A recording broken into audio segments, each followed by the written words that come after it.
Pues muy buenas tardes, casi noches. Bienvenidos a todas, todos, todes. El día de hoy tenemos la clase de discapacidad, neurodivergencia y educación inclusiva.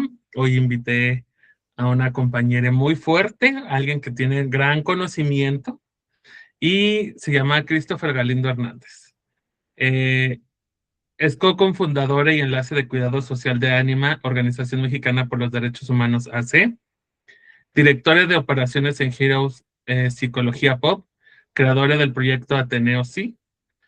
Su recorrido académico, tiene una licenciatura en psicología por el IETEM México, especialización en psicología clínica por la Escuela Internacional de Psicología en Perú, especialización y experto universitario en terapia de aceptación y compromiso por Itaca, España, y por la Universidad Fernando Pessoa de Canarias, especialización en derechos humanos y diversidad sexual, vida plena, Puebla, México, una diplomatura en derechos humanos por la Suprema Corte de Justicia, una certificación en terapia de superheroes en español, certificación NOM 035 de salud 010 y diversidad de diplomaturas en materia de psicología clínica, cuidados psicosociales, derechos humanos, aula diversa en instancias nacionales e internacionales. Si se fijan, esta es una gran persona que sabe mucho y tiene muchos conocimientos, entonces explótenlo, sáquenle el mayor jugo, sabe muchas cosas, cuestiónenlo y que sepan bien cómo trabajarlo. Entonces, pues todos tuyos, tuyas. No, pues antes que cualquier otra cosa, muchas gracias.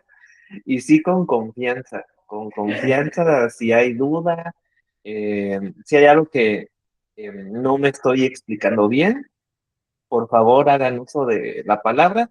Ahorita tengo dividida la pantalla para poder verles de este lado y poder ver la presentación.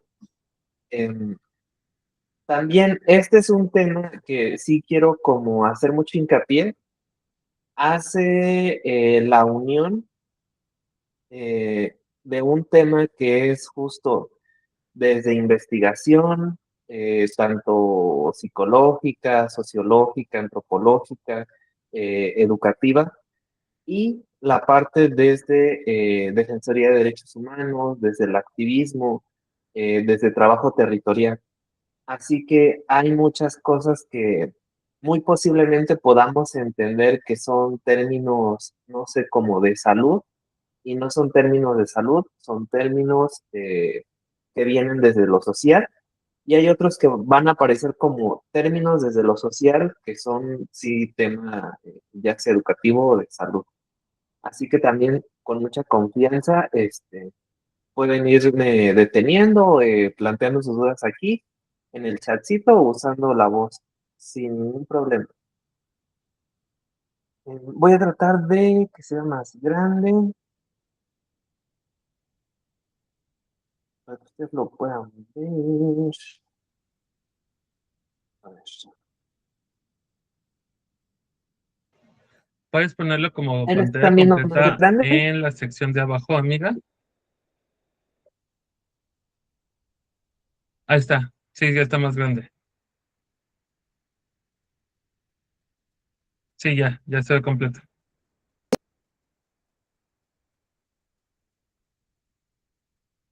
Aquí, modo pantalla completa. Ahí me imagino que ya no se ven los bordecitos.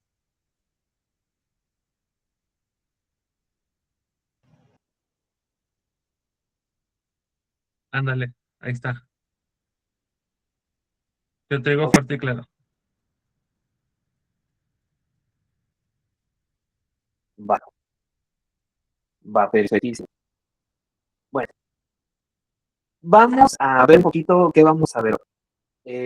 Esta clasecita se las dosifiqué justo en este pequeño mapita que hasta después que lo hice dije, ay, se parece al de Dora la Exploradora. Pero vamos a hacer este bonito recorrido. Vamos a empezar visitando la montaña de la discapacidad. Vamos a hablar un poquito de cómo se conceptualiza, vamos a hablar de lo que es el capacitismo y vamos a terminar en esta parte un poquito ya más unificada de estas teorías, tanto biomédicas como en defensa de derechos humanos, que es la diversidad funcional. De aquí vamos a pasar al bosque de la neurodivergencia. Vamos a platicar antes que cualquier otra cosa qué es neurodiversidad. Vamos a ver ya el concepto de neurodivergencia, a qué nos referimos, qué pasa con esto, y vamos a volver a tocar el capacitismo. Aquí es un hincapié diferente del primero de discapacidad, porque vamos a ver meramente desde dónde nos habla justo el modelo de la diversidad con respecto al capacitismo desde la neurodivergencia. Y por último, vamos a visitar el castillo de la educación inclusiva. Aquí vamos a hablar precisamente de lo que es una política pública, del trabajo en el aula y algo que creo fundamental, el alcance y las limitaciones del trabajo que ustedes van a hacer justo desde la orientación educativa, porque a veces creemos que eh, nuestro trabajo o el trabajo de la orientación involucra otros factores y a veces sí tenemos que detenernos a tanto no hacer intrusión como saber hacer un trabajo multidisciplinario y también en dónde no vamos a poder hacer eso. Pero eso lo vamos a platicar más adelante. Y pues bueno, para entrar un poquito de lleno a la cuestión, pues vamos a hablar de discapacidad. ¿Sabes? Aquí yo les traigo este término que viene de la OMS, específicamente este escrito es del Organismo Panamericano de Salud, eh, que es como una sección de habla hispana acá en Latinoamérica, y nos habla sobre este término que ustedes están viendo aquí en la pantalla. Las personas con discapacidad son aquellas que tienen, poseen o adquieren una deficiencia física, mental, intelectual o sensorial. Y esta la marcan como una a largo plazo. Tiene una interacción con diversas barreras eh, que vuelven problemático, obstaculizan, frenan la participación plena y efectiva en la sociedad referente a la igualdad de condiciones con las demás personas.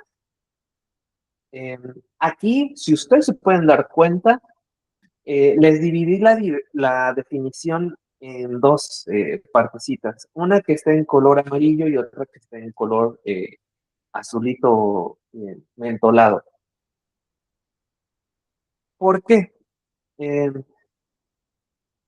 el término de discapacidad ha sufrido diferentes modificaciones a través del tiempo, llevando desde contextos, pues sí, medio capacitistas, medio señalativos, medio peyorativos, medio, pues, discriminatorios. Entonces, justamente, la mayoría de las definiciones que había los 90, los 80, los 70, hablaban sobre la vista médica de lo que era una discapacidad. Por eso la primera parte de esta definición, que es lo amarillito, viene de ese modelo, del hablar de una discapacidad de ojos, llamémoslo así, desde la biología, la medicina y, eh, y pues en ese sentido. Y la partecita que es azul nos habla cuando ya se integró la perspectiva justamente de derechos humanos, ¿sabes? Cuando ya estamos hablando que estas deficiencias físicas, y ahí prestenle mucha atención, por eso se los puse en un tonito en negrito, lo de deficiencias físicas, mentales, intelectuales o sensoriales, porque eso va a ser un temita un poquito más adelante. Versus justo la interacción que estas deficiencias físicas, mentales, intelectuales, sensoriales tienen con el vivir, con la experiencia de estar involucrados en la crianza, el participar en una familia, el ir a una escuela, el aprender cosas, el conseguir un trabajo, el sostener un ingreso, el planear una vida familiar. Y justo ahí es cuando los derechos humanos le dice cómo. a esta cuestión biomédica, oye, como que te falta algo, como que aquí no estamos viendo todo lo que es discapacidad. Y aún así, justo este término se queda a cuestionar unas cosas. ¿Va? Se los vuelvo a resumir. Esta versión viene del modelo biomédico y de un modelo con enfoque en derechos humanos. Ahora, si la discapacidad se trata de esto, cuando hablamos del capacitismo, ¿de qué se habla? ¿Desde dónde el capacitismo se inmiscuye en esta ecuación? Pues bueno, aquí nos está hablando de discriminación. Acuérdense que la discriminación como término tal cual es una dimensión conductual, es decir, es una acción en concreto que podemos identificar, verbalizar, poner en marcha, ¿sabes? Entonces, esta acción va a tener un efecto social, es decir, cómo yo como persona me convivo con otras personas en espacios donde hay más personas. Estructural, el cómo diseñamos la vida de la ciudad, el cómo diseñamos la vida de la comunidad, el cómo diseñamos la vida de la familia, la vida de un estado, la vida de una nación, la vida de un continente. E ideológica, es decir, qué creencias, qué actitudes, qué sentires, qué pensamientos están creando una narrativa con respecto a la forma de funcionar, ¿sabes? Y aquí obviamente ya les dice que estamos hablando de prejuicios, del estereotipo, lo que ya les decía con actitudes negativas, prácticas excluyentes hacia las personas con discapacidad y aquí hace énfasis en diversidad funcional. La diversidad funcional, ahorita la vamos a ver, eh, pero justo esto se basa del capacitismo en que hay algo que funciona de alguna forma y hay otra cosa que no funciona de esa forma. Hay un bien, hay un mal, hay un lado blanco, hay un lado negro. Está polarizado, ¿sabes? Y que las personas que no caen en ese lado que encontramos normal o correcto son inherentemente menos importantes, menos capaces, menos dignas, menos merecedoras, menos humanas. Esto lo vamos a cuestionar un poquito más adelante. Eh, y de ahí justo es que denota la parte discriminatoria. ¿Está? Ahora, cuando hablamos de capacitismo, como ya lo mencionamos, parte de la discriminación. La discriminación es una dimensión conductual. Antes de que exista esa dimensión conductual, hay otra que tiene que ver justamente con este sesgo, ¿sí? Con esta diferencia, con esta discrepancia, que es el estigma, ¿sabes? Es donde se habita esta narrativa, discurso segregativo, discriminatorio, eh, separatista de un modo negativo. Y este tiene como una cadenita que va surgiendo esta forma discursiva, ¿sabes? Lo primero que vamos a encontrar de donde surge el discurso, la narrativa capacitista, es en el estigma estructural. ¿Qué es el estigma estructural?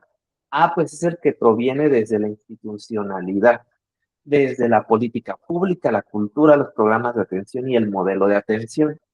Es decir, que, por ejemplo, si yo voy a que me atiendan en un hospital y el hospital tiene un protocolo, no sé, un protocolo rosa, que el rosa significa atención a violencia de género, y justo como en esta perspectiva de género se malacostumbra a observarse desde la vivencia de mujer, pero una persona no binaria no entra dentro de esa política o no se concibe narrativamente dentro de esa política, ahí hay un estilo estructural.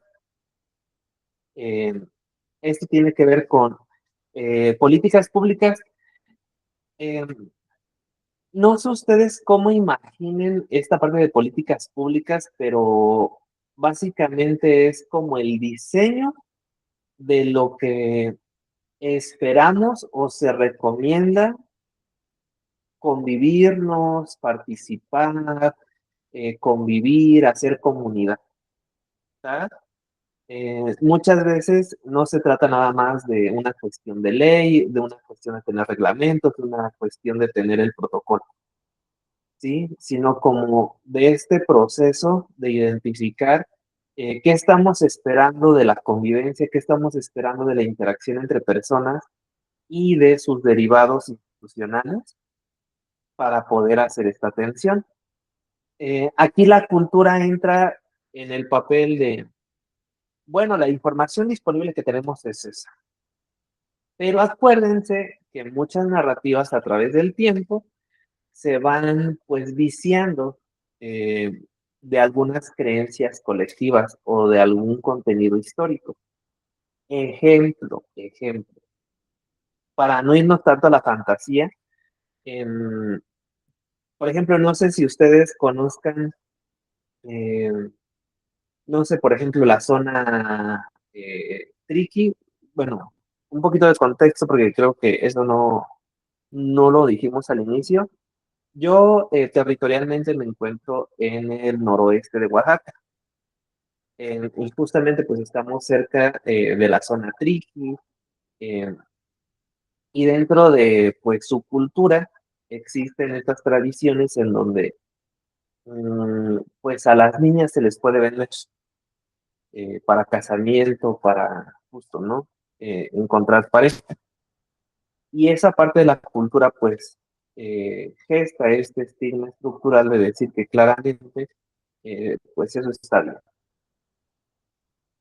Eh, Cuando hablamos de programas de atención, es como lo que yo les mencionaba, como no sé si ustedes se han topado, digo, lo vamos a ver un poquito al final, pero cuando nos enfrentamos a un diagnóstico de autismo, incluso TLP, eh, o algún otro diagnóstico que pudiera llegar a ser incapacitante para la vida laboral, eh, muchas veces vamos al programa que nos dé nuestra beca por discapacidad y en el programa nos dicen así como de, ajá, pero pues no te ves autista, no te ves con TLP. Y como no nos vemos con autismo, como no nos vemos como el diagnóstico, pues justo, o sea, no nos dan el apoyo. Eso también habla del estigma estructural. Bueno, eh, este estigma estructural permea en el estigma interpersonal. ¿Cuál es el interpersonal? Esta convivencia con las demás personas. Estamos hablando justo del núcleo familiar, estamos hablando de las amistades, estamos hablando de nuestra comunidad o de nuestra sociedad, sí, de nuestra ciudad, es lo que iba a decir, o de cualquier otra relación social que te involucre, ¿va? Aquí es cuando tenemos estos comentarios de, ay, es que está tontito, ay, es que está loquito o loquita, ay, es que estás exagerando, ay, es que, bueno, toda esta parte que concierne como al darle una connotación sobre la vivencia de una persona sin saber el contexto, bueno, ese es un estigma interpersonal. Cuando nuestra mamá, por ejemplo, nos dice eh, que ya no comamos tanto, eh, que en el caso, por ejemplo, de las mujeres que se da con la cuestión del peso, es esa hipervigilancia. Ay, pero yo estoy comiendo, pero cuídate, ¿no? Porque si no, no vas a encontrar marido. Bueno, esa parte del estigma, de la transmisión de esa regla, es estigma interpersonal, ¿va? Y como ustedes ya se dieron cuenta, va como en cascadita. Cuando ya tenemos un estigma interpersonal, vamos a ir naturalmente aterrizándolo en un estigma internalizado o, en otras palabras, en un autoestigma. Es decir, en mí. A ver, si ya sé que la institución me dijo que justo tengo que bajar de peso, ya mi mamá me dijo que así no voy a tener una vida feliz, Ah, entonces el estigma internalizado, ¿cómo se va a ver? Ah, pues claro, deja de comer. Ah, claro, ya no hagas esto. Ah, métete a hacer ejercicio. Haz la dieta tal. Eso ya es un estigma internalizado, ¿no? Eh, Permeado desde esta relación estructural, micro y macrosistémica que nos habita. Digo, les puse el ejemplo del peso porque pues, es el que ahorita se me vino a la mente, pero ahorita específicamente vamos a hablar de la neurodivergencia. Ahora, antes de pasar a otra cosa, eh, toquemos esto que venía justo a mencionarles cuando hablamos de discapacidad, la diversidad funcional. ¿Aquí qué dice? ¿Qué dice que hace?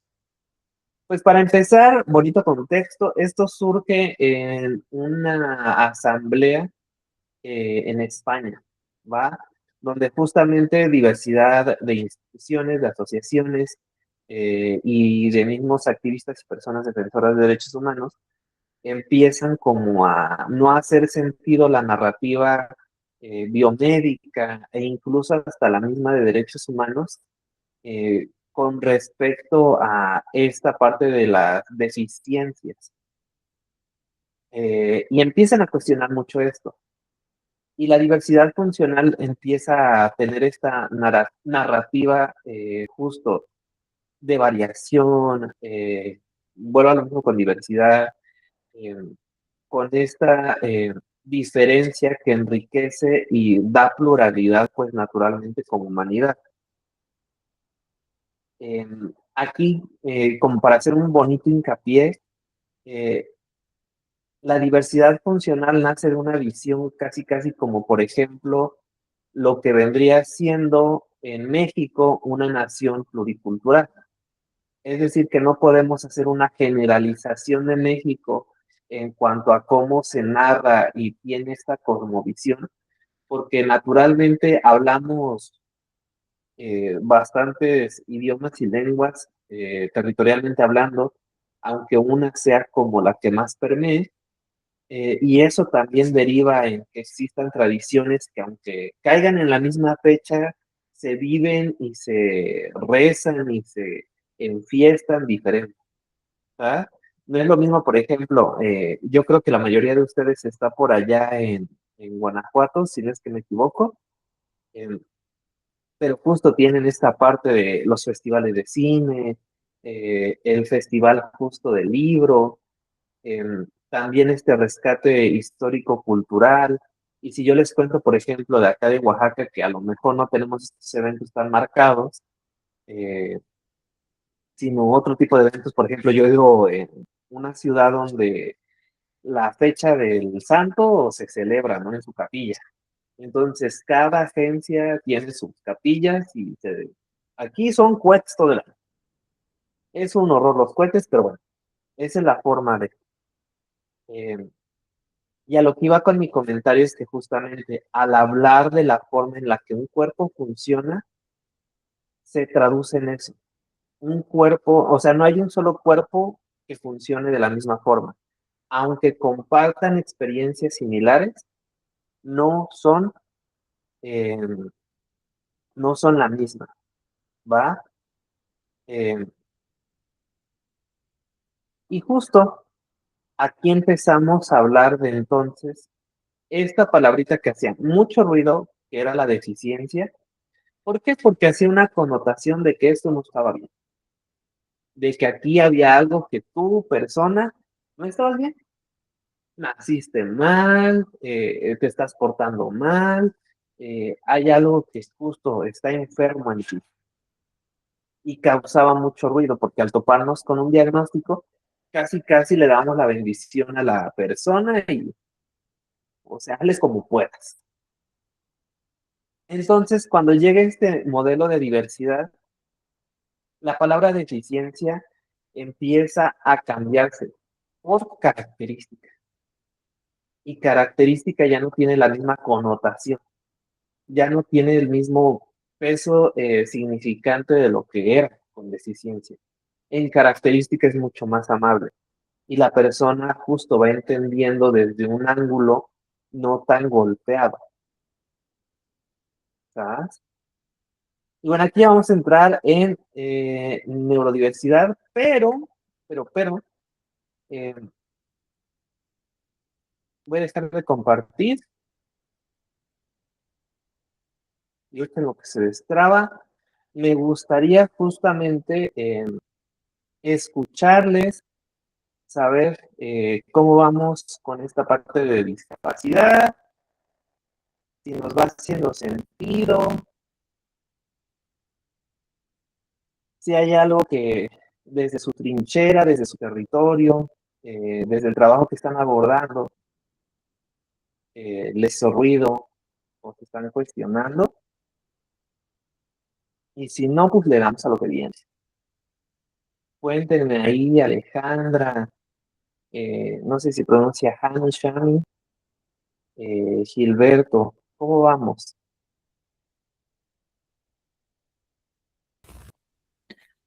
Ahí se escucha. Sí, sí te escuchas. Ok. Bueno, a mí personalmente sí me genera mucho ruido. O bueno, Aldo sabe, siempre le doy lata con esto. Acá en el sistema público, pues bueno, es el pan de cada día encontrarnos con estas limitaciones de maestros que están como de, a mí no me toca, a mí no me capacitaron, siento que está exagerando, se justifica. Y pues también, o sea, como nuestra limitación, vaya, no es tampoco dar el diagnóstico, bueno, más bien no nos toca, pues ya ahí entra otro factor que no nos permite avanzar más allá y tampoco decirle al maestro, ah, pues mira, así, así, así, pues porque no, vaya, no, el mismo sistema nos pone esa barrera de poder avanzar un poco más como quisiéramos, ¿no? Y vaya, es mi frustración como de cómo los sensibilizo, de qué manera entro con ellos, de qué manera entro con los niños, o sea, sí, es pesado. Pues, gracias por compartir tu sentir, porque es que esta parte es una de las latencias, y digo, lo vamos a ver un poquito al final, eh, pero ya que lo estás compartiendo, es que tampoco es que afecte la interacción de la persona que busca el acceso a su derecho a la educación o su derecho a lo que sea que estoy ejerciendo, ya sea educación o salud, eh, sino también a una dentro de esa participación merma pues la esperanza y también el compromiso con la atención. Pareciera que no, pero justo el sostener siempre estos conflictos estructurales, que luego se hacen generalizaciones interpersonales, por lo que entiendo, ¿no? Tú que estás hablando desde el sector público, a veces no llega justo que el cambio de jefe y que este jefe como que sí le entra, que este jefe como que no, que este jefe como que sí baja el recurso, que lo limitaron en el presupuesto. Y como tú dices, o como hacemos lo que podemos con el recurso que tenemos disponible, y justo, ¿no? Nos enfrentamos a este tipo de situaciones cuando ya tenemos al maestro ahí como de, pero es que esto no me toca. Claro, maestro, es que no le toca. Pero tampoco a mí me toca de este lado justo un diagnóstico. Al final vamos a hablar un poquito de eso. eh, pero justo también aquí es el cuidado que tenemos a recordarnos, aparte de la cuestión de que lo hacemos por dinero, eh, el compromiso que tenemos fuera de eso para con la atención de la persona y justo el diseño de un recurso que pueda llegar a ser funcional, incluso con esa barrera. Pero claro, o sea, te entiendo bastante. Digo, yo no trabajo precisamente en sector público, más bien es en un sector social, pero sí he hecho trabajo con sector público. Me toca a veces mucho trabajar con Procuraduría del Niño, la Niña y el Adolescente. Y sí, no, son unas batallas muy pesadas. Em, no sé si alguien más quiera compartir alguna de sus experiencias o de su acercamiento. Ahorita nada más hablando del tema justamente de la discapacidad, capacitismo y esta parte de la diversidad funcional.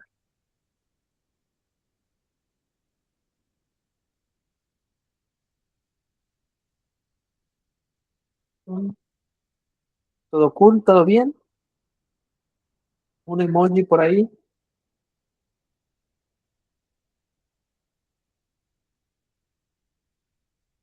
Bueno, fingiré que sí. De todas maneras, ya saben, con confianza.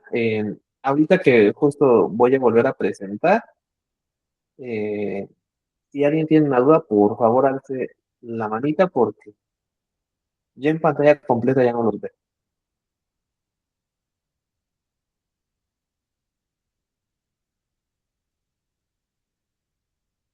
Pues vamos ahora a hablar sobre neurodivergencia. Y este tema yo siento que les va a gustar. Porque para empezar, es un temita que trae varias cosas que creemos que,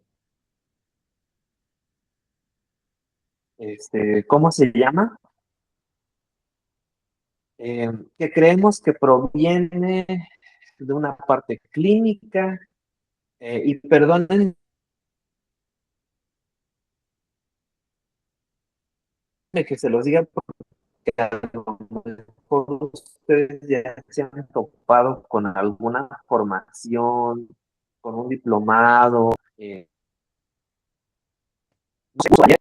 pues no es así. No podemos hablar como de una especialización en este tema.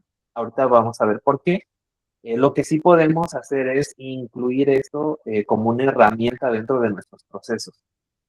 Y no porque no tengamos las suficientes herramientas, porque sí tenemos las suficientes herramientas, pero como ya les decía, a veces existen estos sesgos estructurales que se vuelven interpersonales dentro de la función de nuestros trabajos, que sí sesgan, sí discriminan, sí existe un apartado moral que pues involucra el que hay un daño en la atención.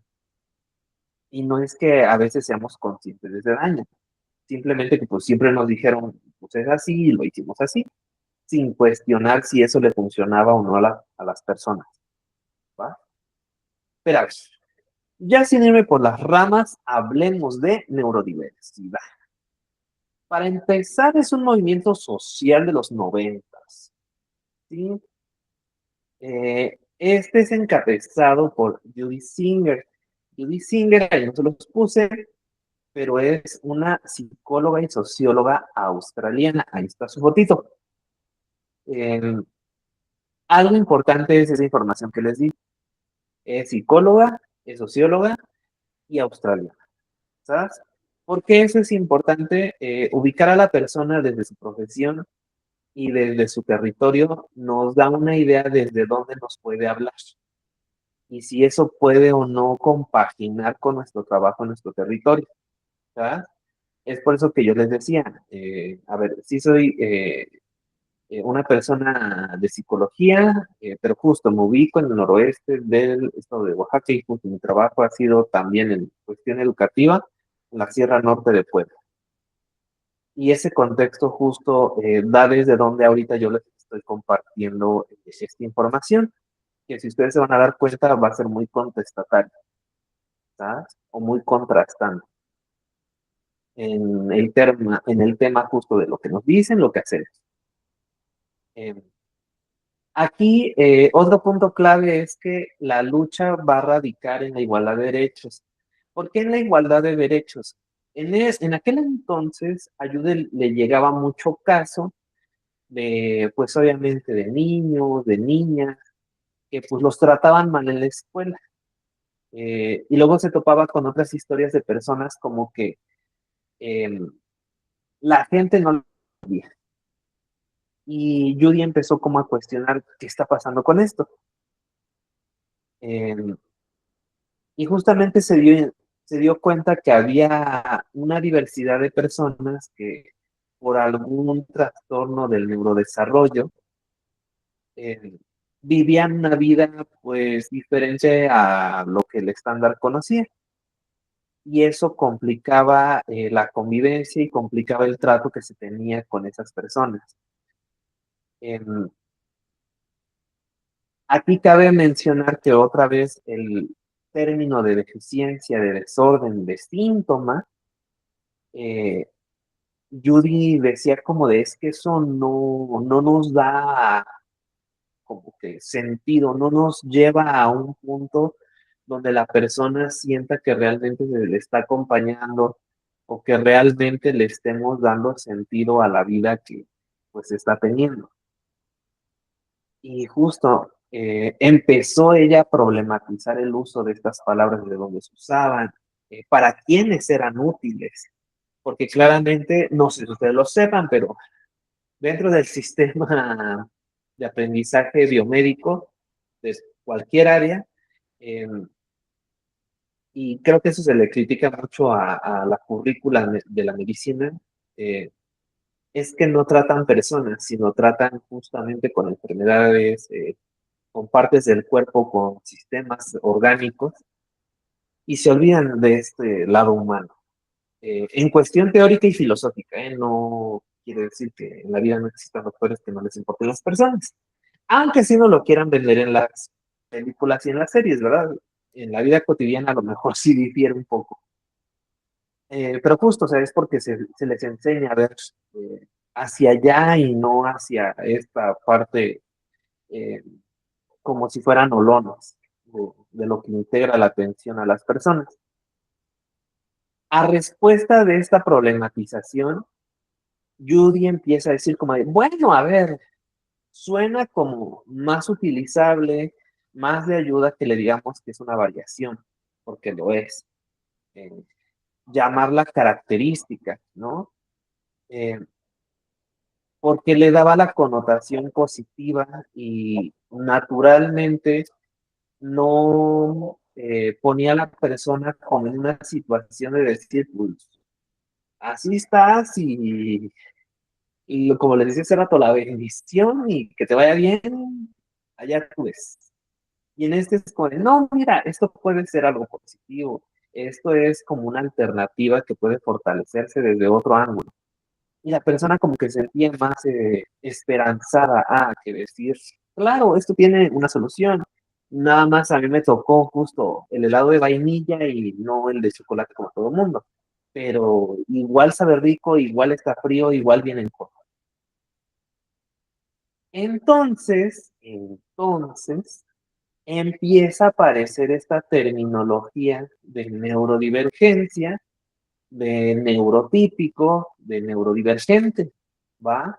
Porque neurodiversidad justo habla de esta parte eh, neurológica donde un cerebro no se entreteje como el estándar, aunque no existe un cerebro igual, pero justo resulta que en su comportamiento, en su funcionalidad, se sale del estándar o se sale de esta norma conocida.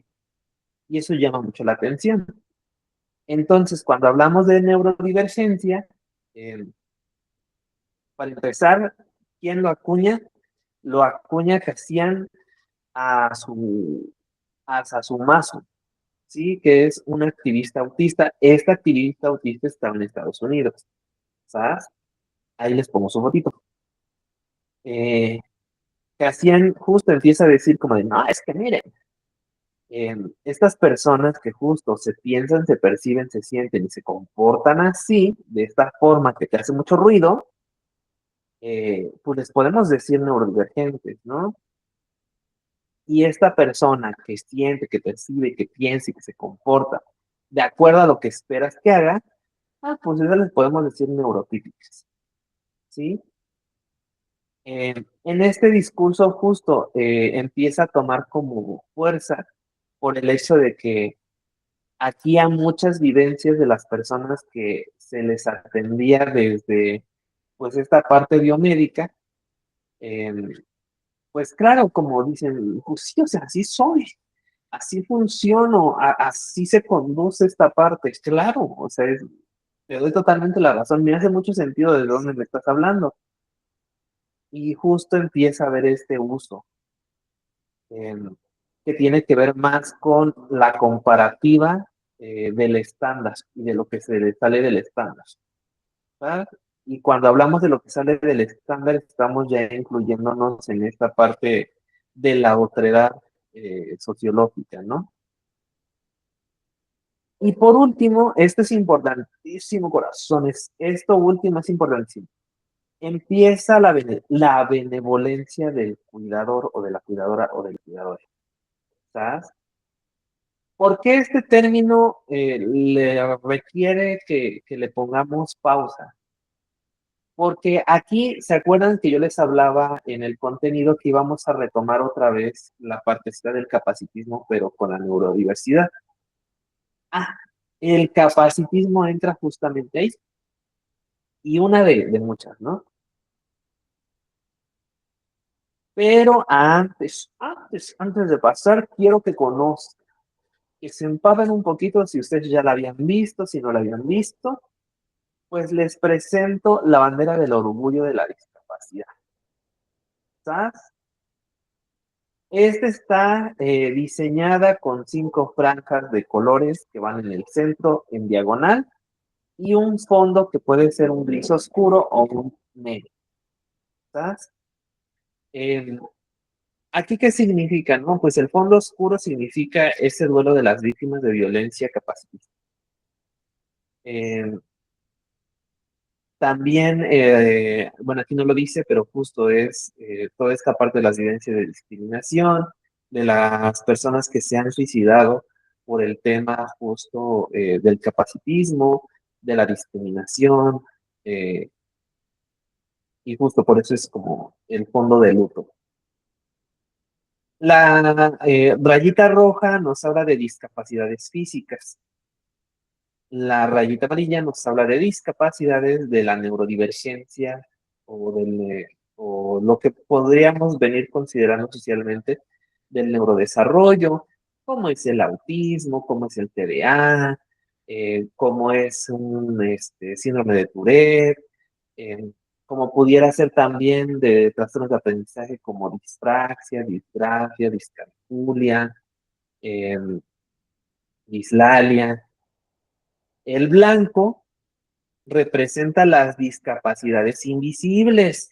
Esta partecita ahorita la vamos a tocar porque es importantísima. Aquí las discapacidades invisibles a veces se van a entremezclar con esas discapacidades físicas, con esas discapacidades del neurodesarrollo, con esas discapacidades psicosociales, intelectuales, sensoriales, ¿va? Ahorita vamos a platicar específicamente de eso.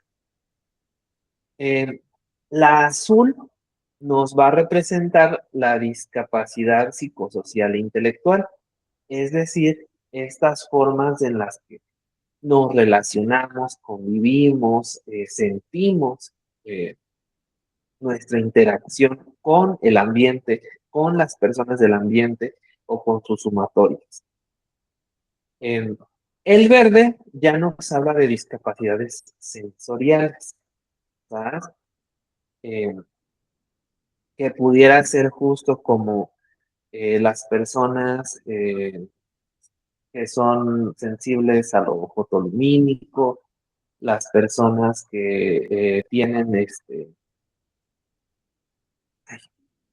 se llama la sordera, eh, capacidades de discapacidad visual, ¿va? Y obviamente, bueno, ahí le pusieron un color morado, pero ese es por el diseño de la imagen, no lleva ese color morado. Es el fondito así como está aquí con la manita, es negro, o sea, termina en negro también.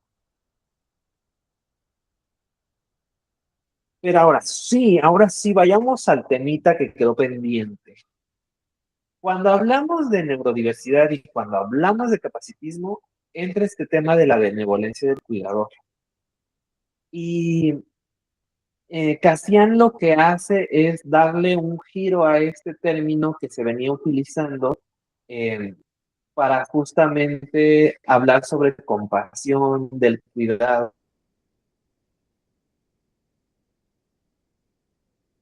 sobre compasión para las personas que cuidan. Y justo le aquí cuando se habla de neurodiversidad, porque empieza a tener como esa connotación de la inocencia absoluta. Es decir, que quien cuida a una persona con de autismo, TDA, síndrome de Tourette, dislalia, etc., etc., es como de, claro, es súper buena gente. Ay, mírenlo, no. O sea, es un ángel porque está cuidando a esta persona que no puede cuidarse por sí misma. Y la verdad es que no. O sea, no son ángeles, perdónenme, no son especiales. También habla sobre que esto da como a la rendición de cuentas y que la persona que cuida a veces utiliza la narrativa de la neurodiversidad como un pase para que se le perdone, para que se le entienda o se le sobreentienda como la situación y tenga como ese pase de, claro, su comodín, sí, claro, tu hijo es autista, no hay problema, te regalo esto, te doy esto, claro, si no, tú llega cuando quieras. Y pues la verdad, pues no es así. Eh, Esta parte también de la invisibilización de la víctima real. Es decir, que justo como en ¿cómo decirlo? Como en esta visión de quien cuida es la persona que se desgasta, la narrativa justo se centra que hay que apoyarle, hay que brindarle esto, dejando de lado a quien realmente necesita como el cuidado principal o el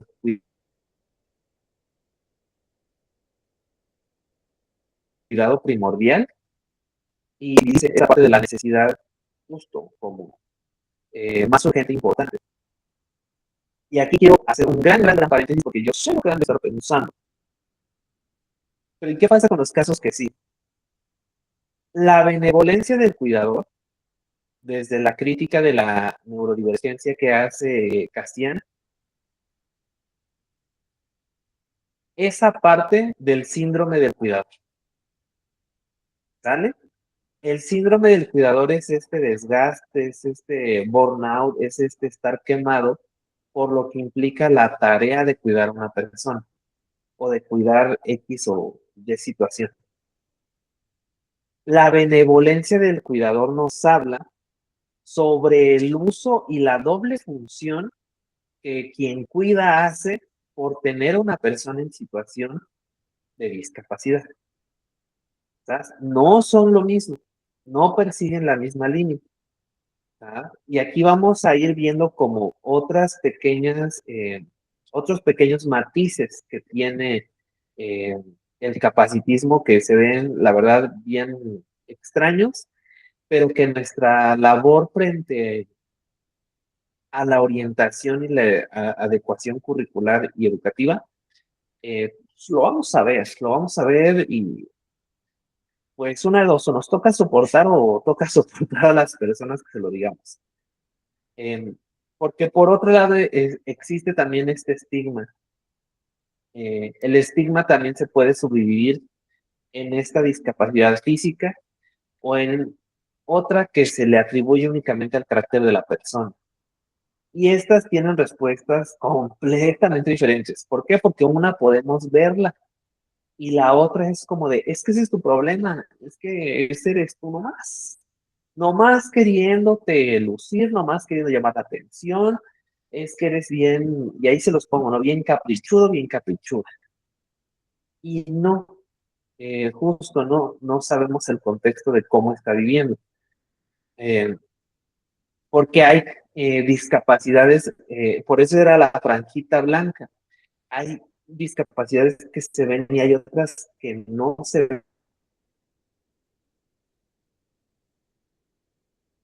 ven, pero no que no se ven quiere decir que no existen. Y lo que les mencionaba al inicio, acá en la consulta privada nos ha tocado mucho que, por ejemplo, una persona con autismo va a tener este subsidio de gobierno por discapacidad laboral, no se la dan porque no se ve autista. Pero si nos ponemos a revisar todo el historial de vida que tiene, todo el historial de cuidados que requiere, todo el historial justo de técnicas, de recursos, de medicación para su autorregulación, no funciona la persona en varias cantidades de trabajos, en varias cantidades de escenarios. Pero como no se ve, o sea, como la persona que está tramitando eso no es una experta, eh, no sé, no sabe de este tema, pero como no la ve, que viene en un preconcepto de cómo se tiene que ver el autismo y como no encaja, pues es claro, como de no te vamos a dar el este. Y por eso ese estigma justo se le atribuye al carácter de la persona, ¿no? Porque dicen, es que quiere ser huevona y está bloqueando.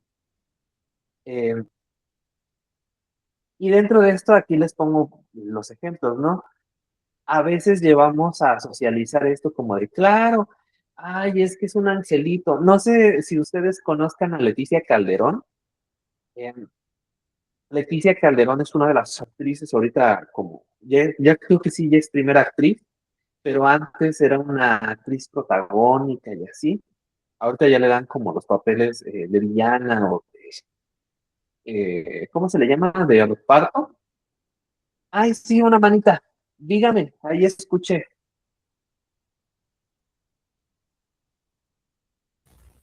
No, que sí lo ubico. Nada más fue el sí en el chat.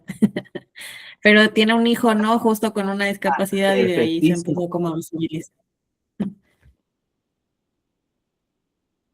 Y no sé si recuerdas cómo se llama el libro, porque sacó un libro. No, ahí se quedó mal. Sí me acuerdo que lo sacó, pero no me acuerdo del título del libro. Ah, el título del libro, o sea, bien de cómo era, porque no me acuerdo cómo se llama su hijo, pero decía mi angelito y el nombre del niño, ¿sí? Y justo, ¿por qué? Porque en ese entonces esta narrativa que sí es estigmatizada, le daba esas cualidades a las personas que estaban en esa situación, que claro, eran ángeles, que eran personas especiales. Y no sé si ustedes lo saben, hay muchas licenciaturas, muchas maestrías, muchos diplomados de educación especial, ¿sí?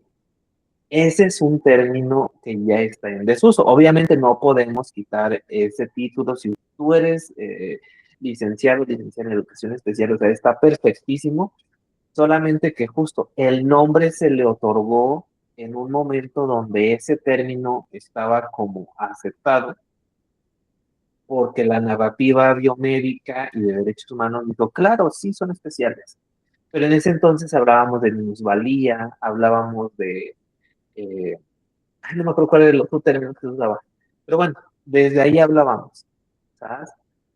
Y la verdad es que no son personas especiales, tampoco son personas que tengan un capricho o que no se puedan estar quietas o que también inherentemente sean groseras, ¿sabes? Aquí, esto sí lo quiero recalcar porque les quiero platicar un poquito de una experiencia que yo tuve. Yo hice mi servicio social en una escuela para trabajadores, es una escuela secundaria para niños trabajadores, y llegaban mucha población para USAER. En aquel entonces, ahorita la verdad no sé si he estado bien despegado del nuevo formato USAER, pero en aquel entonces USAER se supone que estaba dividido justo con la maestra de educación especial, la psicóloga y la otra persona, no me acuerdo qué era, creo que trabajador o trabajadora social. No recuerdo muy bien Ah, cómo ahorita estaba el también esquema, pero, tienen terapeuta del lenguaje. ah, mira, eso sí me la cambiaron, porque antes eso era chamba de la maestra de educación especial. Ajá. Pero justo, eh, para que me vayan hilando y siguiendo, eh, esta división que tenía USAER, obviamente no importa. El detalle es que USAER a nivel pues nacional, y pues, si lo trasladamos a cada región de estado, pues nunca se daba abasto. Entonces, la maestra, o en el caso de que hubiera psicóloga, o en el caso de que hubiera pues terapeuta o trabajador, trabajadora social, eh, tenía que sacar la chamba pues, de la función de las otras partes. Pero al ejemplo al que quiero ir es que a veces esta parte del estigma eh, con esta respuesta social como de benevolencia, como de trato divino, como de que la persona con discapacidad es absolutamente buena y no puede pecar, no puede decir groserías, etc. eh, Tenía esta parte maternalista o paternalista y apapachaba mucho a quien ocupaba el servicio. Entonces, cuando yo llego a la secundaria, obviamente mi función era diferente, pero cuando me tocaba estar cuidando los salones, donde estaba en especial un caso de una chica que estaba diagnosticada como, ay, discapacidad intelectual, si bien recuerdo. eh, pues claro, o sea, si la niña no le entendía algo que se anotara en el pizarrón o la indicación de algún maestro, la niña no lo hacía. Y empezaba a decir como de, no, yo quiero a la maestra, ay, de verdad ahorita no me acuerdo cómo se llama, pero a la maestra de Usare. Yo quiero ir allá con ella. Y ya observando un poquito la dinámica que tenía la maestra con ella, claro, o sea, en el momento en que la niña era expuesta pues a este estrés que nunca se le había enseñado a manejar, corría en su respuesta evitativa a irse con la maestra de USAER, y la maestra de USAER, claro, pues la recibía con un abrazo, con un apapacho, le hablaba así como con mucho chiqueo, no sé cómo le digan allá donde están ustedes, como chipil, no sé, como niña chiquita, muy chiquita, y estamos hablando de secundaria, de que tenía 14 15 años. Y ahí estaba con ella, ¿no? Después notamos que justo eh, desde el lado de su mamá ya tenía comprada la narrativa de que ella era una niña pues especial, diferente y que no iba a tener la capacidad de hacer las cosas que todos los demás. Y cuando la niña se metía en problemas, la mamá siempre sacaba esa carta. Y sí hubo una ocasión en donde detuve a la mamá y le dije, digo, yo entiendo como la situación, pero no se está dando cuenta que justo el sostener estos comentarios está haciendo que la niña se vuelva demasiado evitativa a cualquier cosa que le cause malestar. Y lo que está produciendo es que esto que usted comenta de que no es capaz de hacer lo mismo que otras personas, claro, porque usted le está vendiendo la idea, le está sosteniendo, le está reforzando el hecho de que sí, tú no eres capaz. Así que a la primera no lo hagas. Y la verdad es que la niña era muy talentosa. Eh, y cuando se lo proponía fuera de estas narrativas, pues lograba eh, equiparar a su ritmo a sus compañeros. Pero a lo que voy con mi cuidado es, con mi cuidado, con mi comentario, es esta parte de la benevolencia del cuidador, de cómo esto se utiliza también como una carta para ir, como, no, no le haga nada, nada más páseme la de año. Y es como, no, corazón, no, no va a poner la cosa tampoco. Y en casos extremos es claro, o sea, a lo mejor con acuerdo del director sí la puede pasar de año, pero pues desde acá, o sea, están estos elementos. Eso lo vamos a ver un poquito al final. Solamente lo quería retomar para hablar de cómo el capacitismo afecta desde la neurodiversidad.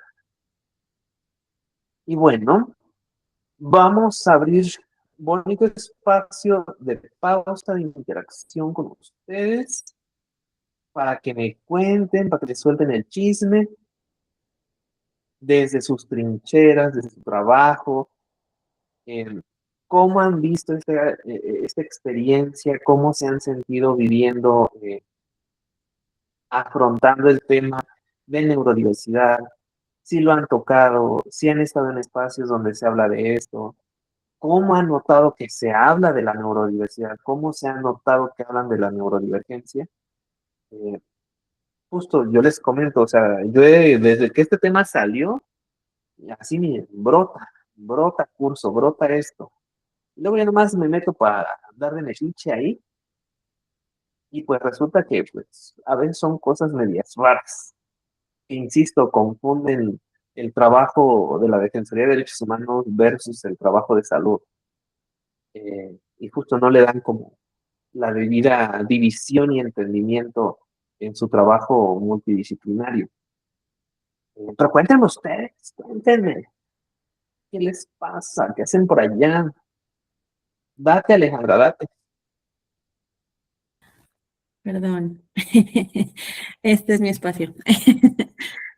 No, justo, y ¿Sí? para ver si te entendí en esto último que estabas platicando de la benevolencia.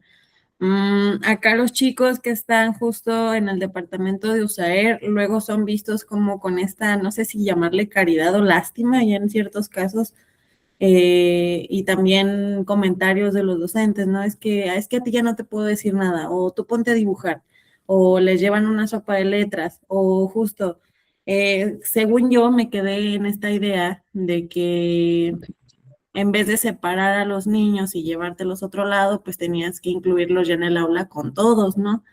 Pero pues ahorita están en el aula con todos, pero lo siguen excluyendo justo de actividades. Seguimos haciendo como esta dinámica donde tú te quedas aquí sentadito, que nadie te toque y todos los demás nos vamos a ir al patio. Entonces, luego me voy a la otra parte donde el niño se va, porque hay niños que pues no sé, no les han dado un diagnóstico concreto, no han ido con un especialista y están en USAER con la etiqueta de que tienen TDAH, ¿no? Hay como 20 niños con TDAH. Entonces, detrás de esa etiqueta está el niño que ya no quiere trabajar, el niño que a lo mejor ya le está respondiendo de manera grosera a sus docentes porque él no va a trabajar porque él tiene TDAH. ¿No? Entonces, también me ha tocado ver como que el niño, pues sí, sí es capaz, y ya cuando estamos en la entrevista te das cuenta que hay una serie de estímulos allá afuera que no son específicamente como para el diagnóstico de TDAH, pero que sí entiendes que puede estar dispersa su atención porque está viviendo violencia en la casa, porque está viviendo acoso, porque está en otros contextos que quizás están propiciando que el alumno no pueda desempeñarse como debería o pudiera o quisiera, ¿no? Entonces, vaya, se les ha dado como mucho esta charla de sensibilización a los docentes, de saber o entender que ya no son las generaciones de hace 20 años y que sí tenemos que empezar a tratarlos como un poco más desde esta parte empática, ¿no? No tanto desde la lástima, sino esta parte empática de entender que no conocemos el contexto, pero pues a fin de cuentas nos toca trabajar y modificar el contexto educativo en donde ellos se encuentran para que pues se desarrollen de buena o de mejor manera, vaya. Mira que has dicho, has venido aquí a servir, a educar, a nutrir. Porque sí, Alejandra, totalmente concuerdo contigo y eso ahorita lo vamos a platicar. eh, Hablando de política pública, para que también ustedes entiendan desde la parte de orientación educativa cómo se va a ver reflejada en cuanto al deber ser y obviamente vamos a platicar de ese alcance y limitaciones que creo sustancial porque a veces hacemos cosas que no nos tocan y eso nos mete en problemas. Y por otro lado, a veces también es trabajar mucho la desesperanza de nuestra labor. Pero bueno, retomando a lo que tú mencionabas, sí, eh, se les etiqueta desde la lástima, se les ve desde esa parte, y lo que justo no estamos generando es inclusión, sino inserción. ¿Sabes? O sea, dentro del espacio, pues ya tenemos al niño, ¿no? Ahí está, separado, pero está. ¿Sabes? Que aprenda, que adquiera la habilidad, que le entrene, que la desarrolle. Bueno, ese ya es otra cosa. Sí, pero a la escuela le dijiste que vas a aceptar niños con, eh, pues todavía creo que les dicen con necesidades especiales. Está mal, pero bueno. Ah, bueno. Sí, claro. Sí, sí, sí. O justo desde esto. No, ya tenemos rampita para que pueda pasar con su silla de ruedas. Claro, corazón, pero pusiste la rampa en la entrada. le tocó en el edificio 15, que son 3 pisos, y le toca una clase en el piso 2 y la otra en el piso base. Y es como de, ¿dónde le seguimos la lógica a este sentido? Eh, y aquí entra esta parte justamente de la benevolencia, porque es quien cuida, claro, ¿no? Pues pobre esto del maestro, porque pues justo no le sabe a eso, no tiene justo el recurso como para hacer su adecuación, pues, su ajuste razonable, su DUA ahí, y se carga, ¿no? De esta connotación de, no, pues sí, pues ya, justo, ¿no? Que haga su sopita de letras el niño. Eh, o por otro lado, te digo, se sistematiza el hecho de el accionar para que, claro, es que ese niño no hace nada. Pues sí, ya tiene el 6. Sí, ahorita que venga la maestra de usar ahí que se lo lleve y ahí que le explique el tema. Y es como de, no, o sea, tiempo, porque justo, eh, digo, la estructura desde la educación de la sinergia de usar docentes de asignatura o de aula, digo, no es la mejor, no es la más funcional, pero pues tiene su razón de ser. Y hay trabajos que justo están como precisados a acompañarse. Por un lado se hace la adecuación, el ajuste, se revisa la DUA, se checa el entorno escolar, se checa justo cómo está haciendo la estrategia y la dinámica capaz de eh, hacer que el aprendizaje sea colectivo. Y por otro lado es el docente quien ejercita, quien acompaña y quien implementa todo eso. Bien. Pero pues muchas veces no se da así, quieren que justo como ya está la mesa, pues tú tenías el trabajo, ¿no? O tú arregla, llévatelo, apártalo del aula, trabaja con él y devuélvelo al aula. Y es como, no, o sea, así no funciona, así no pasa. Eh, pero claramente, y aquí tocaste otro tema que me parece sumamente valioso, que es la parte de el diagnóstico. El diagnóstico es carísimo. Si no, pregúntenle a Aldo cuánto cobra una evaluación sencilla, una batería sencilla. Es carísima. Es carísima y no todas las personas tienen como para gastar, no sé, lo más barato, 1,500, a lo más caro, no sé, 10,000 pesos para que te digan, claro, es esto. Y que aparte te hagan la observación y necesita medicamento. Claro, no, sí que te lo paguen, pues es tu chamba y esas certificaciones cuestan. Y cuestan el uso de sus plataformas y de sus formatos. Y a lo que voy es eso, o sea, vean qué tan pesado, qué tan denso es el alcance para que una persona tenga validez y acompañamiento. O sea, es casi una traba imposible tras otra traba imposible porque naturalmente el sistema lo que está buscando es dinero y está buscando justamente que no pueda, limpieza social, le dicen, ¿no? Y esa limpieza social, perdónenme la vida, insisto, ya está notando por qué tengo una perspectiva muy contestataria, pero esa limpieza social también está ocurriendo dentro de las aulas, ¿sí? Es impactante, es impresionante. O sea, y no solamente hablamos del uso de la discapacidad, también hablamos del mismo idioma y lenguaje, ¿va? O sea, a mí me tocó justo, afortunadamente en la escuela donde yo estaba, pues tenían una maestra Busaer y los directivos estaban como muy pendientes de, a ver, este niño o esta niña tiene una visión de tal grado, se le tiene que solicitar sus libros adecuados. Y yo lo veía porque justo, ¿no? Hacíamos el pedido de las solicitudes de los materiales y pues sí, o sea, sí llegaban, sí estaban, afortunadamente, pero no en todos los sistemas son así, no en todas las regiones son así. Y eso también hay que estarlo checando dentro de sus comunidades escolares. Por eso aquí yo les decía al inicio, aquí vamos a abrazar un montón la desesperanza, ¿sabes? Y no para que nos dé para abajo, sino para que nos ponga en este modo creativo pero también que reconozcamos hasta dónde podemos llegar en esta función. Por eso lo vamos a ver ahorita. Pero me encanta, Alejandro, que nos estés dando varios jugos, varios contextos de esta situación, porque sí, es denso, es pesado. Ahorita ya nos toca hablar, ya nos toca desfogar, ya nos toca echar un poquito el coraje con la educación inclusiva. Yo les compartí un documentito sobre lo que es la educación inclusiva o el índice de desarrollo inclusivo para que vean cómo se teoriza. La verdad es que la teoría está bien bonita, pero vuelvo a lo mismo, necesita. Y ahorita lo vamos a ver, necesita contextualizarse. Pero pues justo es importante que ustedes lo conozcan para saber desde qué lado podemos ir trabajando en los espacios en los que ustedes están.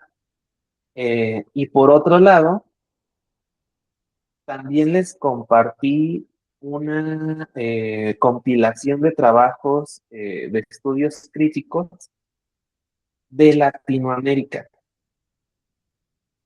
Aquí quiero hacer un gran paréntesis. En materia de neurodivergencia en Latinoamérica, en sector diversidad sexual y mujeres, es nulo. Nulo, ese que les compartí, aprecienlo, atesórenlo.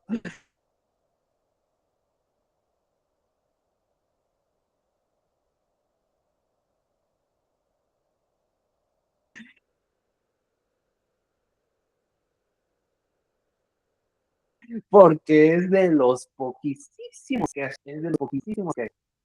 En México justamente está, no sé si se enseñó, pero es de Instituto de Jalisco, que no me acuerdo si se llama Bermúdez, bueno, apellido de Bermúdez.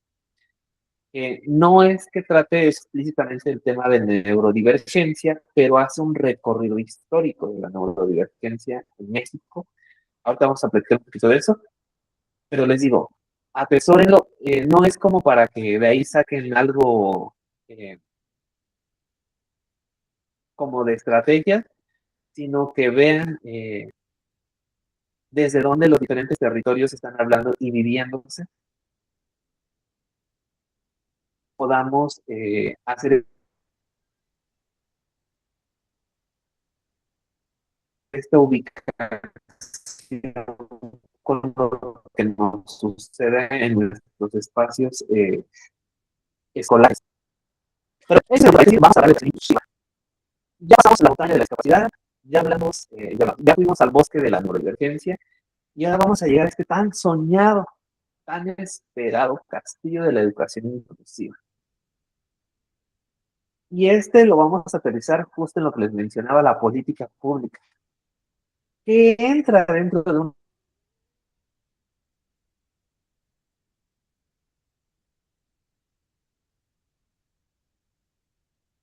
una política pública. Para empezar, vamos desde lo micro a lo macro. En los esos reglamentos, los que pones en el salón, los que pones en la oficina,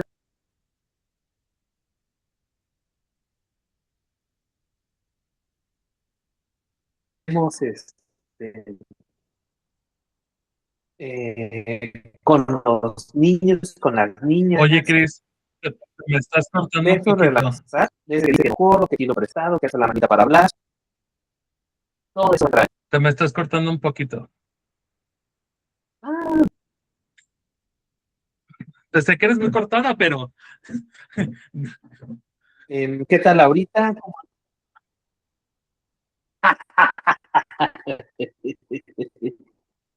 Quisieras, quisieras. A ver, voy a ver si se medio regula. Perdónenme, porque acá está el calor horrible y luego la onda de calor, la onda solar, hace mucha interferencia con el satélite del internet. Entonces, pues por eso a veces como que se va y se viene. ¿prefieres que yo Pero presente? espero que ahorita ya estemos como más fluidos, más fluidas. A ver, si quieres, Voy a dejar de compartir. Salgo de por Muy- acá Sí, mira, se te... y me voy con ustedes.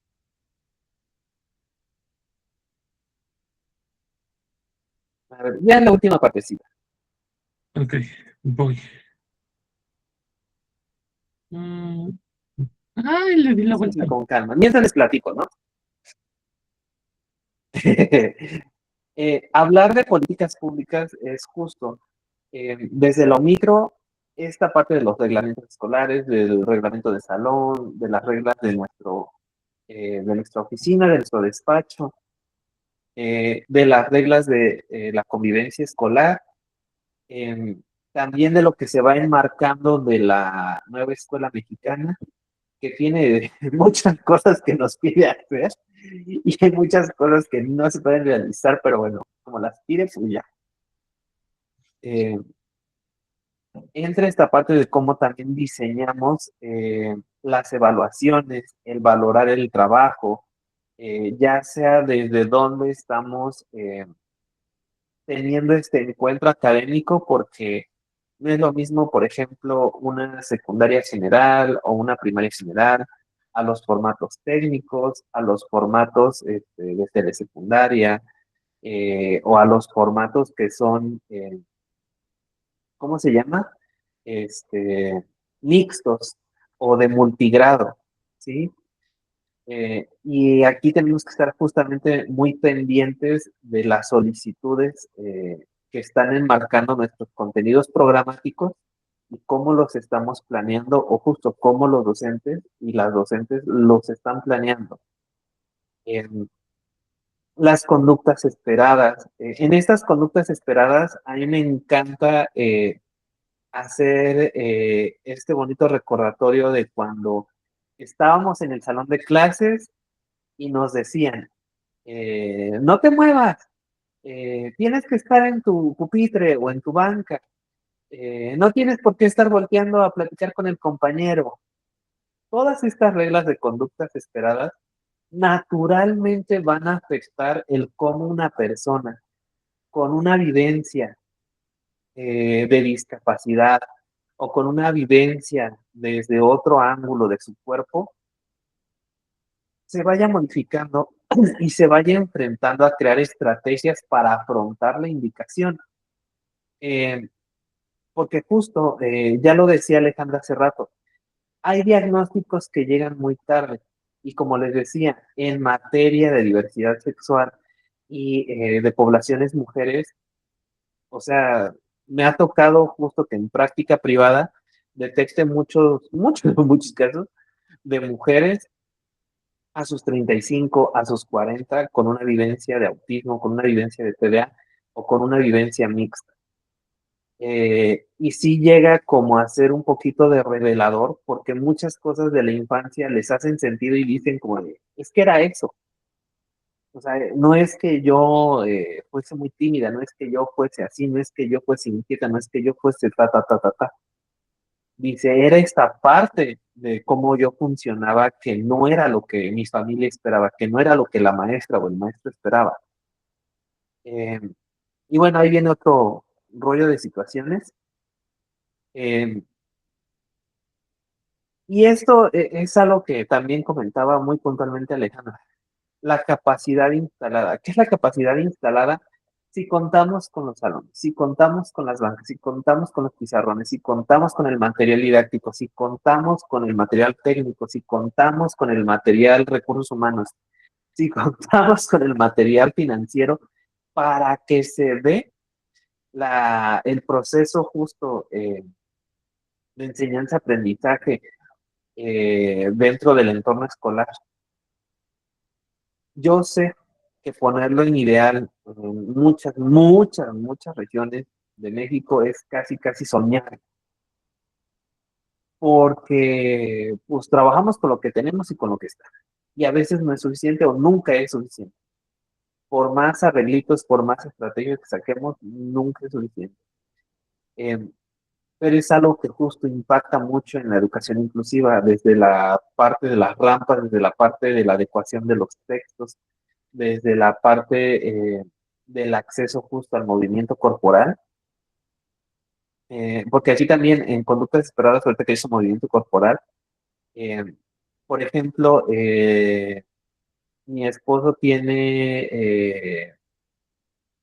es docente de la asignatura de computación en una secundaria y le llegó justamente, no me acuerdo si no, en este ciclo no, en el ciclo anterior había un niño como que en una tentativa de un TDA, un autismo, que justo por ahí yo tenía, por los comentarios que me hacían, yo tenía ahí la duda de si lo habían diagnosticado bien a él y a otra niña. Pero justo le decía, a ver, si está dentro de tu aula y tú le quieres permitir que se concentre, pues puedes llevarle como estadillitas, puede ser que justo tenga como un movimiento eh, que le ayude a regresar la atención, porque al final de cuentas en algunos cuerpos el movimiento regula y concentra. Eh, si aquí, no sé, exista alguien que haga, por ejemplo, evaluaciones específicas de eso, eh, nos podrá contar y decir que en efecto, ¿no? Hay algunos tamizajes o cribados que nos ayudan a identificar el tiempo de respuesta, el recurso que ocupa, ya sea atención, tiempo, energía, y cómo reacciona ante los estímulos, ¿no? Que a lo mejor con ciertos estímulos baja su tiempo de respuesta, pero aumenta la energía, ¿no? Entonces, pues justo el cuerpo trata de equilibrar unas cosas por otras y hay que estar pendiente de eso.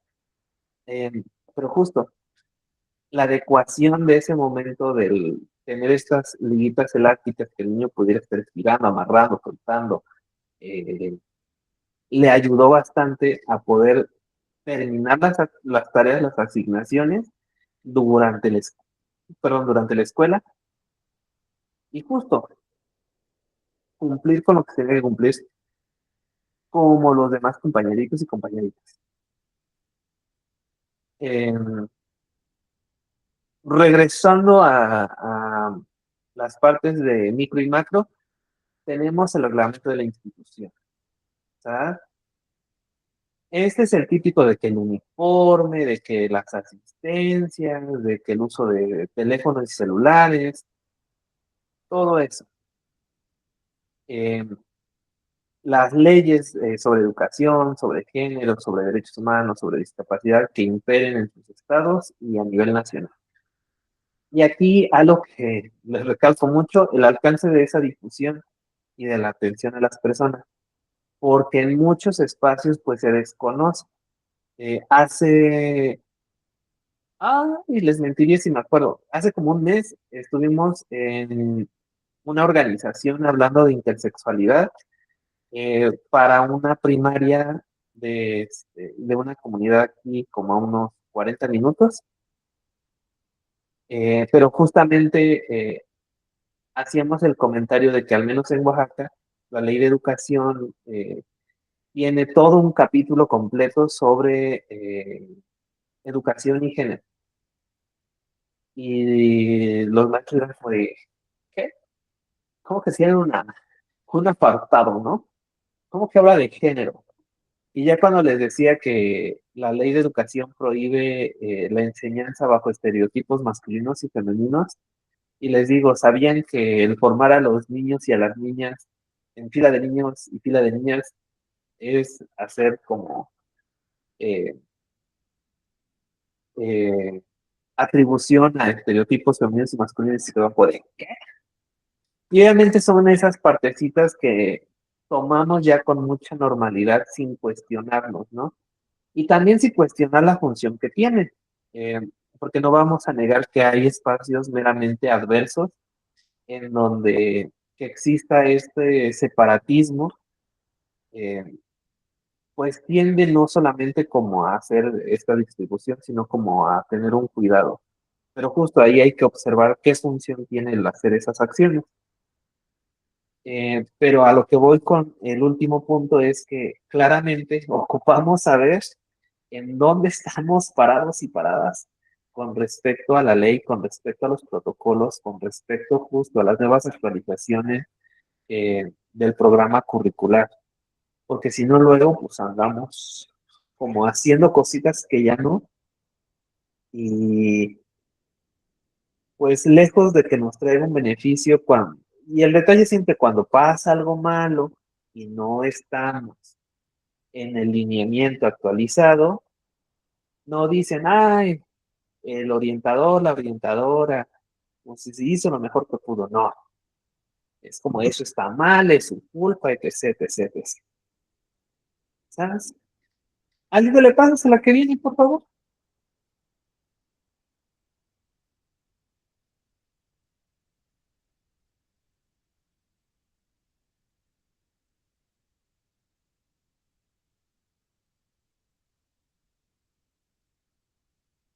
La que sigue, porfis.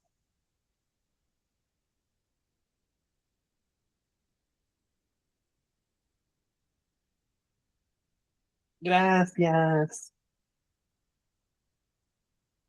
Ahora vamos con esta partecita de el trabajo en el aula.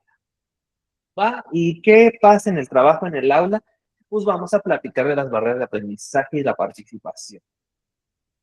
No, ya te pasaste. La otra, la anterior. Pero bueno, vamos a platicar de las barreras de aprendizaje. ¿Sabes? Estas como si ya están empapados y empapadas del contenido, son las que hablan de la normativa, de la didáctica, de la actitud, este, y de la estructura, ¿va? De las estructurales ya las pudimos como ir nombrando en la parte de las políticas públicas, al igual que las normativas. En la cuestión didáctica es justo cómo el docente, la docente está diseñando su planeación de acuerdo justo a razón de utilidad de qué personas, de qué cuerpos, ¿sí? De qué necesidades.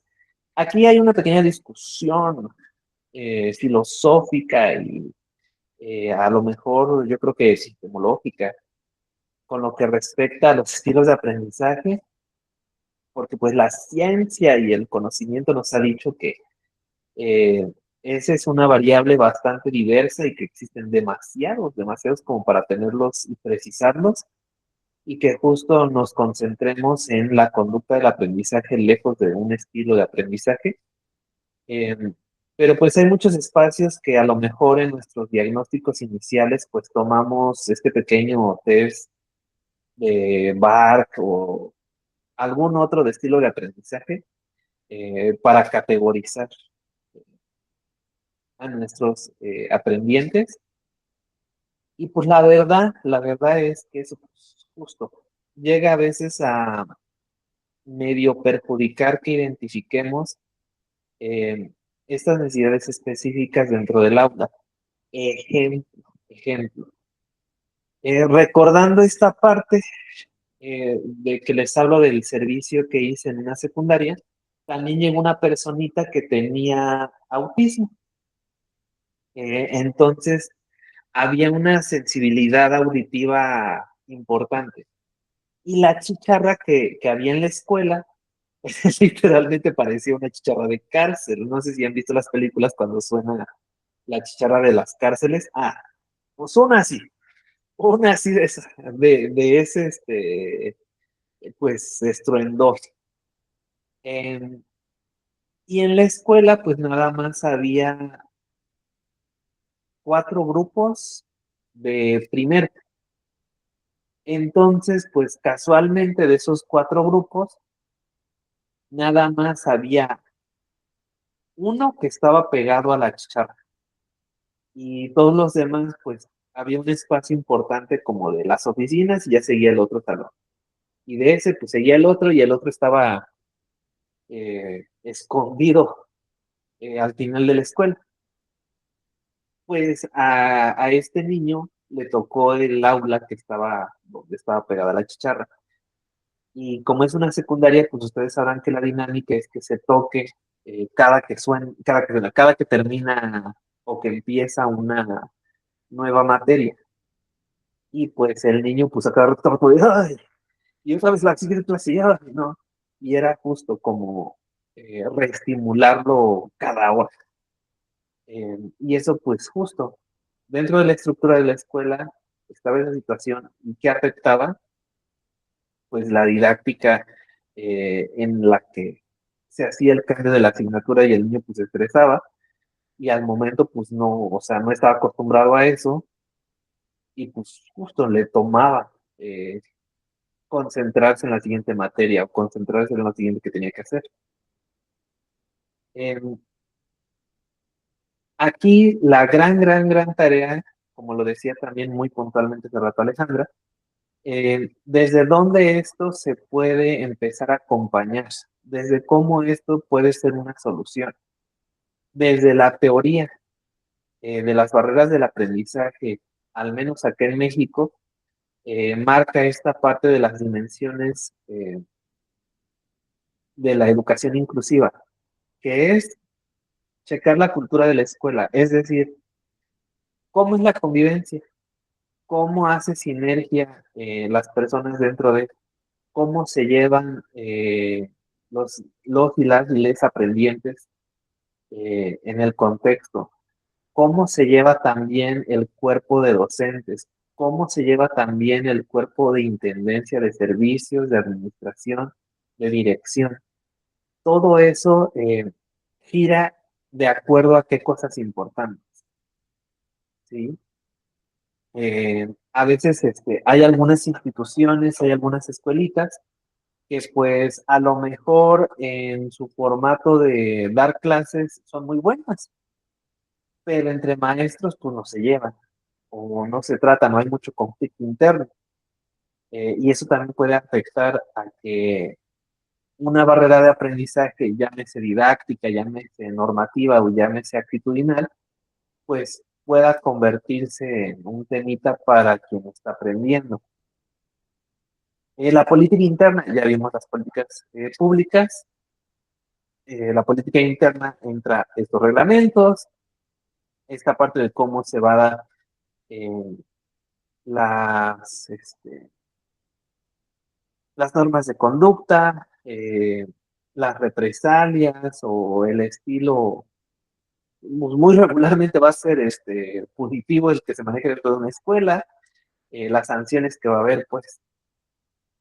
Eh, y dentro de esto también finaliza con, bueno, ya vimos cómo estamos, qué hacemos, cómo nos sentimos, eh, ya vimos qué parte de esto se convierte en una regla, qué parte de esto está impresa en algo que podamos observar, que podamos medir, que podamos ver.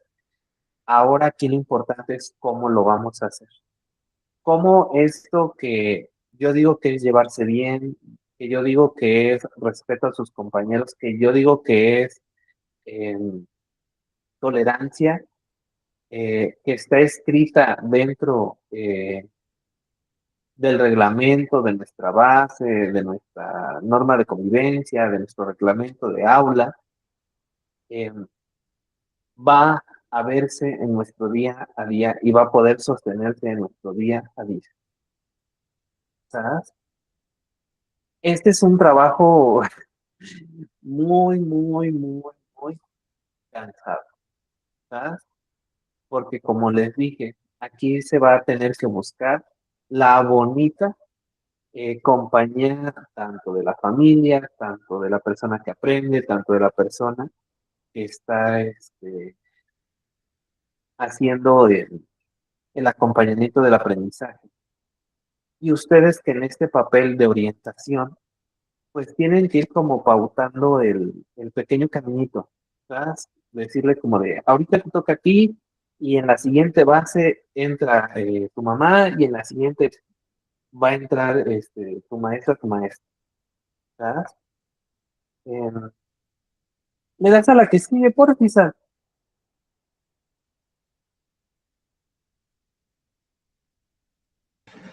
¿Esa? La que dice alcance y limitación. Ándale, esa. Ah, ¿Sabes? Y aquí es donde a veces les digo que pues no me gusta abonar a su desesperanza, pero creo que es importantísimo el que sepan que dentro del contexto escolar nos tenemos que ubicar. ¿Sabes? ¿Dónde está el papel del orientador, de la orientadora? ¿Qué hace? Como la escuela, si están trabajando en una particular, si están trabajando para un sector público de gobierno, bueno, hay que checar la base legal de qué es lo que nos están pidiendo y hacia qué objetivos está orientada esa responsabilidad, esas tareas y esas actividades. Porque muchas veces justo nos tiran como para todos lados y a veces no podemos hacer de todo. A veces sí tenemos que concentrarnos en el trabajo que es, con lo que podamos y desde donde lo tengamos. Aquí mis corazones sí les pido encarecidamente que chequen ese sesgo personal en el ejercicio, que si tienen un sesgo moral, una creencia, una actitud con respecto a ciertos temas, o sea, que ustedes sean conscientes que esa pudiera ser una limitante al momento de ofrecer alguna orientación, ¿sabes? No les estoy diciendo que esté bien o que esté mal, simplemente que justo eso va a involucrar que nuestro ejercicio tenga un elemento extra que pudiera crear una pequeña barrera con lo que nos vayamos a enfrentar, ¿sabes? Y esto es importante porque a veces cuando hablamos de derechos humanos, los concebimos como desde este lado muy laxo, muy relajado, como de, ay, sí estamos hablando de derechos, pero ¿quién está hablando de las obligaciones y quién está hablando de las responsabilidades? No, corazón. O sea, hablar de derechos quiere decir que estamos hablando de ejercer criterio. Y permítanme, y les digo que cuando se habla de derechos es porque ya hay un contexto que violenta o que discrimina, ¿sabes? No esperamos justo hablar de derechos cuando no ha pasado nada.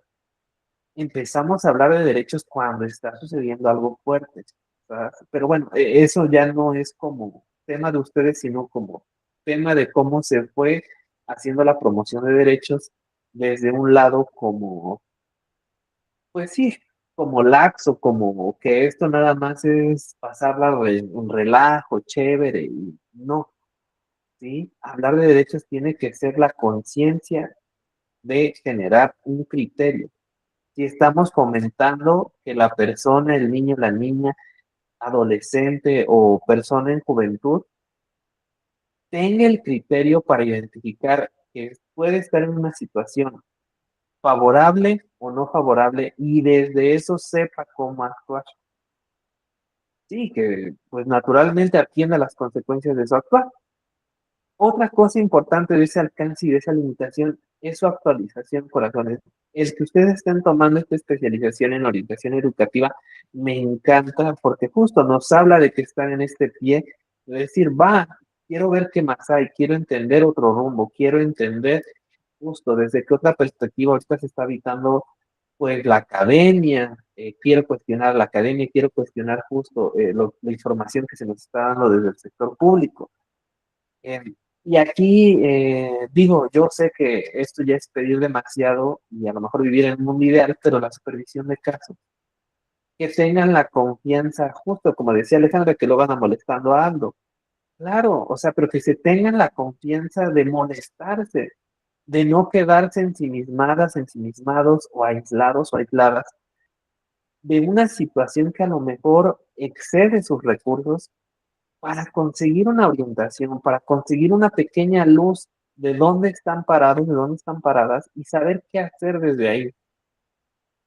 Porque aquí lo cierro, insisto, a veces cierro como que en un tono muy desesperanzador, pero hay ambientes muy adversos al momento de nuestra interacción con este quehacer. Y no es que vamos a cambiar el sistema y al hacer y a cómo está esta institución. No, o sea, no. Pero también no nos vamos a poner en este burnout del cuidador y tampoco vamos a sumar a hacer la benevolencia eh, del cuidador. O sea, ni tan tan ni muy muy. ¿Sabes? Por último, ya para cerrar, ¿le puedes pasar a la que sigue, Alito, por favor? El epílogo, mis conclusiones. quiero que sean más sus conclusiones que las mías. ¿Sabes? Aquí les dejo 3 preguntas para que ustedes las dijeran más en forma particular. ¿Cuál será el mayor reto en el camino de ejercer orientación educativa? ¿Cómo desde tu ejercicio podrás afrontar el capacitismo externo o interno? ¿Qué tantos recursos estructurales, personas se van a invertir en el diseño de tu acompañamiento? ¿Sabes? Eso, o sea, ejercítenlo, cuestiónenlo, eh, véanlo de diferentes perspectivas, em, para poderse, insisto, posicionar en el territorio que están habitando. Y desde ahí ustedes justo diseñen, acerquen esta información eh, de la forma más amable que se pueda. Insisto, procurando el cuidado colectivo y a su vez su propio cuidado. Porque pues nadie nos va a cuidar en ese sentido. Y tenemos que estar ahí también pendiente de eso. Y pues hasta aquí sería mi participación. Por ahí la última slide viene todos los contactos que tengo habidos y por haber. Desde psicología personal, bueno, mi cuenta particular, desde la asociación en la que estoy y desde la consultora donde trabajo, con toda la confianza, los dejo ahí para que los tengan. Ya les compartí el material, ahí los van a tener. Eh, no sé si ustedes quieran comentar algo, quieren hacer, no sé, ya lo que se les quedó, una retroalimentación.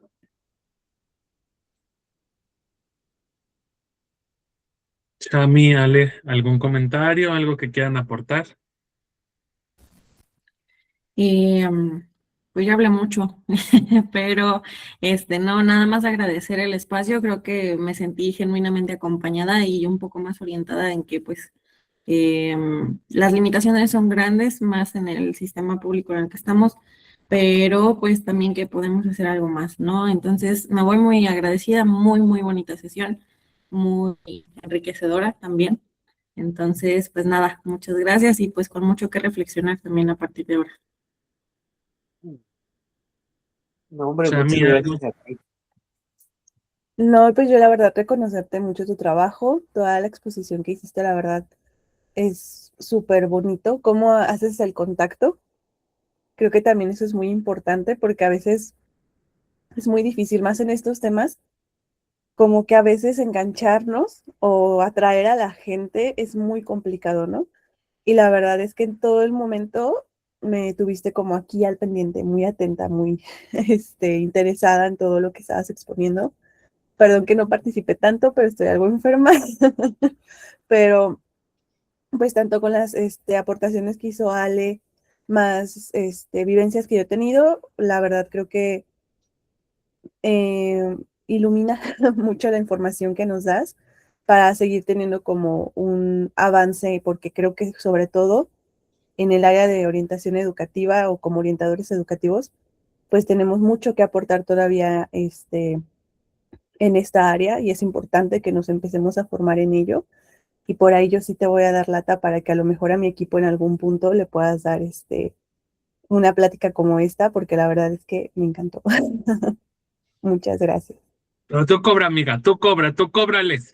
Sí, sí puede cobrar. Si hay dinero para ella.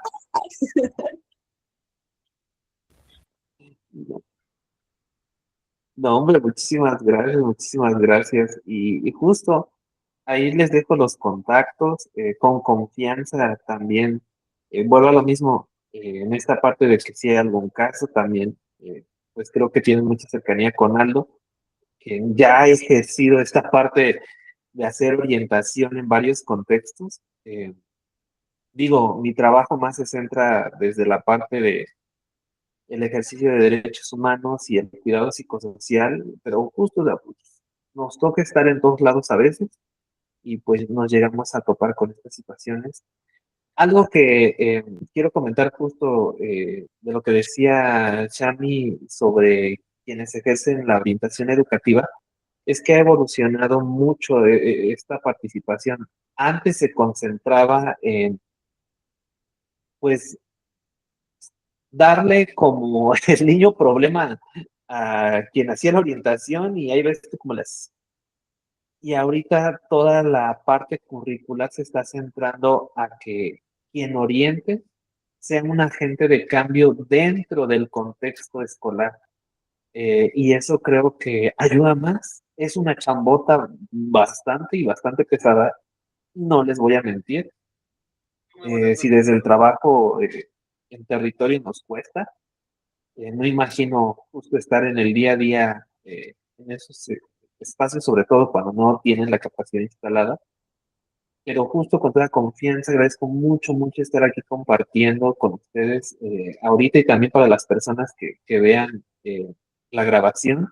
Les agradezco el esfuerzo que están haciendo al acercarse a estos espacios, al actualizarse, al querer justo ejercer su criterio. Y pues nada, espero que tengan bonita noche, que descansen, que se desfoguen. Pues va, Cris, muchísimas gracias. Ya después te estaré haciendo llegar tu constancia también y lo acordado. Muchas gracias siempre por apoyarme, por estar aquí haciendo las alianzas y que se pueda compartir en más espacios los conocimientos tantos que sabes y que a veces son tan requeridos en tantos lados y que podamos seguir replicando el mensaje, ¿no? Entonces, muchísimas gracias. Creo que esto va a ser todo por hoy. Y ya cualquier cosa, también les voy a compartir el contacto de Cris para que ustedes les puedan escribir y ya ustedes se arreglen. Entonces, muchísimas gracias.